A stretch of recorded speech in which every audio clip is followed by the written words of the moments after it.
Eggs recipe ఎప్పుడు ఒకేలా కాకుండా కొంచెం డిఫరెంట్‌గా egg cup cake recipe try చేయండి. ఇది కూడా చాలా సింపుల్‌గా చేసుకోవచ్చు. టేస్ట్ కూడా చాలా బావుంటుంది. దీని మమ్మీ చికెన్ మన దగ్గర లేనప్పుడు ఎగ్స్ రెసిపీ ఇలా ట్రై చేయండి. దీనికోసం ముందుగా ప్యాన్‌లో గ్లాస్ వాటర్ వేసుకొని ఇంట్లో యూజ్ చేసుకునే బౌల్స్‌లో ముందుగా ఆయిల్ అప్లై చేసి ఒక్కొక్క బౌల్‌లో ఒక్కొక్క ఎగ్ క్రాక్ చేసి సాల్ట్, కారం, ఆనియన్స్, పచ్చిమిర్చి ఇంకా కొత్తిమీర వేసుకొని క్యాప్ పెట్టేసి ఒక 10 మినిట్స్ కుక్ చేసుకోవాలి.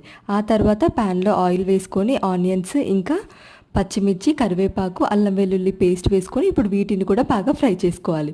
ఇప్పుడు సన్నగా కట్ చేసుకున్న టొమాటోస్ యాడ్ చేసుకొని వీటిని కూడా కుక్ చేసుకోవాలి.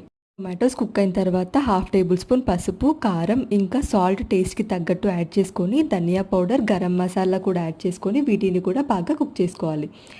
ఇప్పుడు హాఫ్ గ్లాస్ వాటర్ యాడ్ చేసుకొని ముందుగా బాయిల్ చేసుకున్న ఎగ్స్ కూడా యాడ్ చేసుకొని క్యాప్ పెట్టేసి 5 మినిట్స్ కుక్ చేసుకోవాలి.